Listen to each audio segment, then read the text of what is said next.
고린도전서 14장 20절에서 40절까지의 말씀을 우리 함께 보시겠습니다. 고린도전서 14장 20절에서 40절까지 말씀입니다. 우리 나누어서 읽도록 하겠습니다. 다 읽지는 않고 우리 몇 부분만 나누어서 읽겠습니다. 먼저는 우리 14장 20절에서 26절까지 우리 먼저 읽도록 하겠습니다. 14장 20절에서 26절까지 한 절씩 나누어 읽습니다.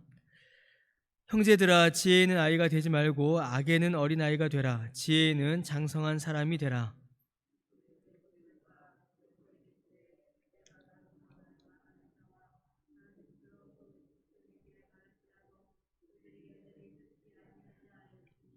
그러므로 방언은 믿는 자들을 위하지 아니하고 믿지 아니하는 자들을 위하는 표적이나 예언은 믿지 아니하는 자들을 위하지 않고 믿는 자들을 위함이니라.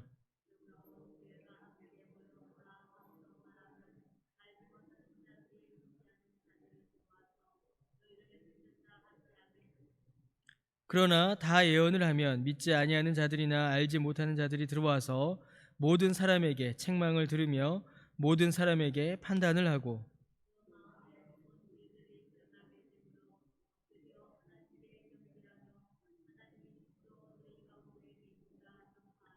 그런즉 형제들아, 어찌할까? 너희가 모일 때에 각각 찬송시도 있으며 가르치는 말씀도 있으며 계시도 있으며 방언도 있으며 통역함도 있나니 모든 것을 덕을 세우기 위하여 하라.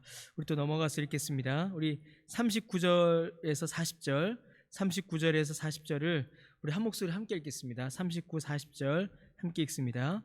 그런즉 내 형제들아, 예언하기를 사모하며 방언 말하기를 금하지 말라. 모든 것을 품위 있게 하고 질서 있게 하라. 아멘. 예, 사도 바울은 고린도전서 14장에서 특별히 방언과 예언에 대하여서 길게 설명합니다.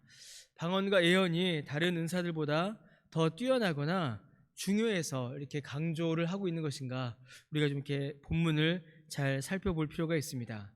여러분, 방언과 예언은 바울이 오늘 본문에도 말하듯이 사모해야 하고 또 교회에서 해야 하는 그런 은사다라고 말하고 있습니다.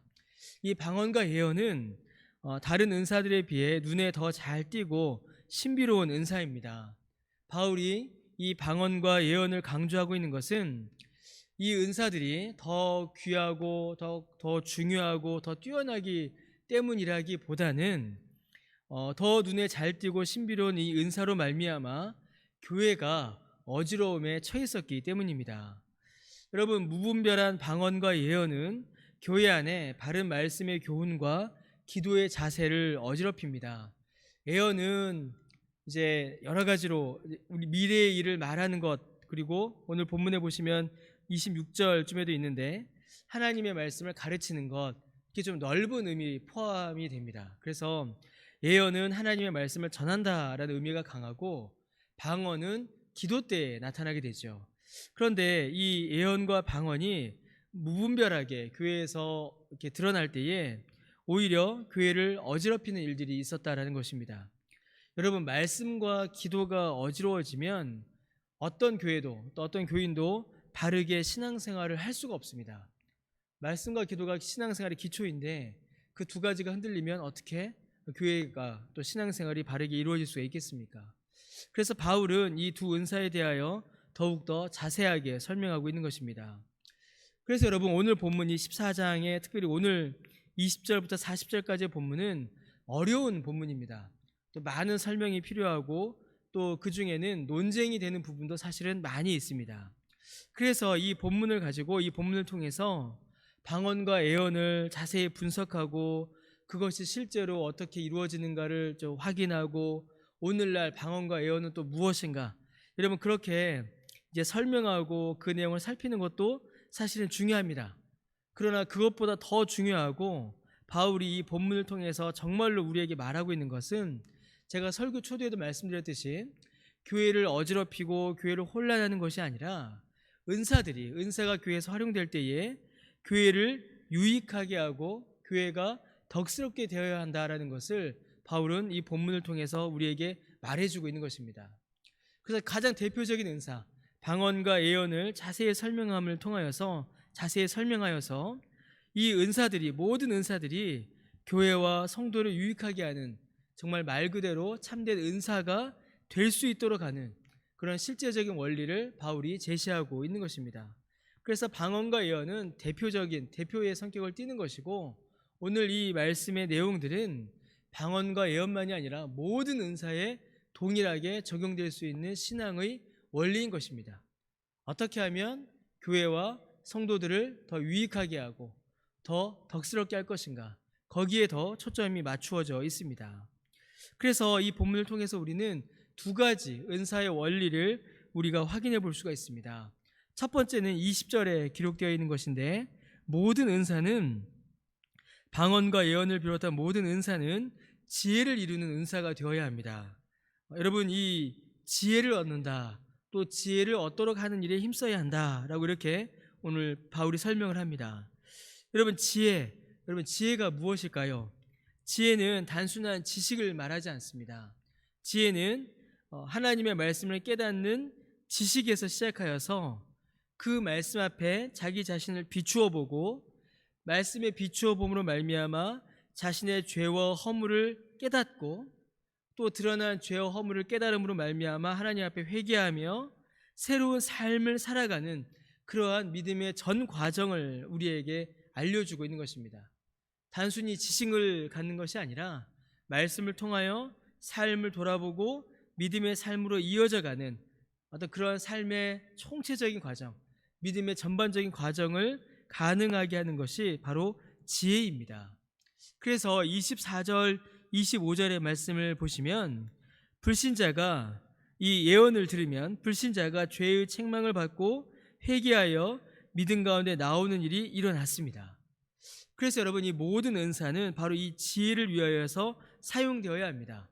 복음이 증거되고 죄인이 회개하며 믿음과 복음에 합당한 삶으로 변화될 수 있도록, 우리가 그렇게 변하고 또 우리 주변의 성도들이 그런 변화를 경험할 수 있도록 우리의 은사를 활용해야 한다는 것이죠. 예언의 은사가 바로 그렇게 또한 쓰였다라는 것입니다. 두 번째로, 모든 은사는 26절 말씀에 보시면 덕을 세우는 일을 위하여서 사용되어야 했습니다. 모든 은사는 교회와 성도들 간에 덕을 세우는 일이어야 합니다. 우리가 읽지 않았지만 26절부터 이렇게 쭉 보시면 그 혼란의 모습을 우리가 잠깐 살펴볼 수가 있습니다.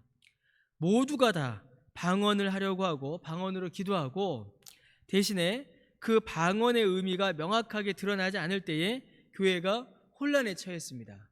그러니까 우리가 앞에서도 살펴보셨듯이 방언은 반드시 통역하는 자가 있어야 했고, 통역하는 자가 없으면 하지 말라라고 바울이 그렇게 이야기합니다.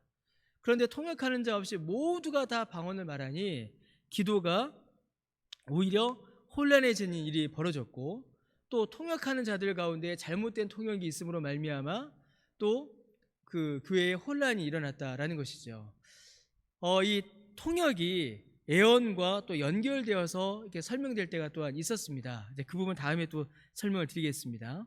예언도 마찬가지입니다. 오늘 본문에 보시면 서로 예언하려는 일들이 막 일어났습니다. 막 앞다투어서 내가 예언한다, 내가 하나님의 영을 받았다, 내가 하나님의 말씀을 전한다라고 서로 예언하고, 심지어는 내가 더 예언하기 위해서 그 안에 갈등이 일어나는 일이 벌어졌고, 또 각 사람의 예언 사이에 조화가 이루어지지 않아서 하나님의 뜻이 오히려 흐려지고 교회를 어지럽히는 일들이 또한 일어났다라는 것입니다. 서로 경쟁하듯이 방언과 예언을 남발하고, 이로 인해서 교회는 더 혼란하고 덕을 이루지 못하는 일들이 나타났다는 것이죠. 기도하기에 힘쓰는 것이 방언인데 방언이 무분별하게 이루어져서 오히려 교회가 무너지고, 하나님의 말씀을 전하는 것이 예언인데 그 예언이 정돈되지 않고 무분별하게 함부로 이루어지면서 또 예언들 사이에 조화를 이루지 못하여서 오히려 교회가 혼란을 겪는 일들이 일어났다는 것입니다. 여러분, 33절 말씀을 보시면요, 은사의 주인은 하나님이십니다. 그래서 은사가 나타날 때는 하나님의 성품이 드러나야 합니다. 하나님께서 화평과 질서의 하나님이시기에 은사가 만약에 교회 안에서 무질서와 갈등을 조장한다면 그것은 참된 은사가 될 수 없는 것입니다. 화평과 덕을 세우고 질서 가운데 교회를 세워나가는 것, 그것이 바로 은사인 것이지요. 그래서 28절과 30절의 말씀을 보시면요, 상황에 따라서는 아무 말도 하지 않는 것이 오히려 교회를 덕스럽게 한다라고 바울은 교회를 향하여서 설명합니다. 곧 자신의 은사를 절제하고 드러내지 않고 행하지 않는 것이 교회와 성도의 덕을 세우는 일이 될 수도 있다라는 것입니다. 이제 은사가 있으면 이 은사를 다 드러내고 이 은사를 행해야만 교회의 덕이 되는 것이 아니라 때로는 나에게 이런 은사가 있어도 그것을 절제하고 드러내지 않고 말하지 않을 때 오히려 교회의 덕이 될 수도 있다라는 것입니다. 그 은사의 사용, 은사의 활용이 단순히 드러나고 그것을 가지고 무슨 일을 이루는 것이 아니라 성도를 복음 안에 이끌어 복음에 합당한 삶을 살도록 하는 지혜를 드러내는지, 아니면 교회와 성도를 덕스럽게 하여 교회 안에 질서를 유지하고 교회가 합당하게 세워지게 하는지, 거기에 더 초점을 맞추고 있는 것입니다. 여러분, 오늘 본문에 보시면 읽지 않았지만 중간에 여자는 잠잠하라, 또 여자는 남편에게서 배워라, 그런 본문이 갑자기 나옵니다. 이 내용 역시도 사실은 지혜와 덕의 측면에서 우리가 이해를 해야 합니다. 왜냐하면 그 당시에 여자 성도들이 처해 있는 특별한 상황이 있었는데, 그 당시 여자 성도님들은 교회에서 성경을 차분히 배울 수가 없었습니다. 왜냐하면 주로 가정에 있었기 때문이죠. 그래서 여자는 잠잠하라 라는 말은 여자를 무시하는 말이 아니라 성경과 신학, 믿음에 대한 지식이 없이 세상의 유행과 세상의 소문으로 말할 때에 일어날 수 있는 교회의 혼란을 미연에 방지하고 있는 겁니다. 더하여 여자는 남편에게 배우라라고 말하죠. 35절 말씀을 보시면요, 다른 남자에게 배우라가 아니라 남편에게 배우라라고 말합니다. 이것 역시도 그 당시에는 남편이 교회에 와서 성경을 제대로 배우고 그것을 가정에서 전하여 가르치는 것, 이게 그 당시에 가장 합당한 성경의 가르침이었습니다. 그러니까 지혜와 덕을 세우는 일에 모든 초점을 지금 바울은 맞추고 있고, 그렇게 교회가 세워지기를 이 고린도 교회를 향하여서 권면하고 있는 것입니다. 그래서 여러분, 40절 말씀처럼 모든 은사, 모든 사역, 모든 활동은 품위가 있어야 하고 질서가 있어야 합니다. 이 품이 있다라는 말이 그저 겉보기에 그냥 기품이 있어 보인다, 그런 말이 아닙니다. 이 말은 하나님의 거룩한 성품, 하나님의 고상한 성품이 드러나야 한다라는 것이고, 또 이 질서 역시도 이 모든 일들을 통하여서 교회가 덕을 세워간다라는 것을 의미합니다. 그렇게 우리가 교회를 섬겨야 하고 또한 가정을 섬겨야 하며 하나님께서 우리에게 주신 은사를 활용해야 한다라는 것이지요. 가정이, 교회가 지혜로 덕으로 기품 있고 품위 있게 아름다운 성령의 덕을 이루는 그런 교회로 우리가 함께 세워가야 하는 것입니다. 또 그러한 성령의 은사를 활용하시는, 그런 성령의 은혜 가운데 거하시는 또 저와 여러분 되시기를 주님의 이름으로 간절히 축원합니다. 함께 기도드리겠습니다. 주님, 주께서 우리에게 허락하여 주신 귀한 성령의 은사들을 교회의 덕을 위하여 또 교회의 질서를 위하여 우리가 합당하게 사용하고 이를 통하여서 아름다운 열매를 맺는 우리 모두가 되도록 우리에게 지혜를 허락하여 주시고 우리 마음을 붙들어 주옵소서. 감사드리며 예수님의 이름으로 기도드립니다. 아멘.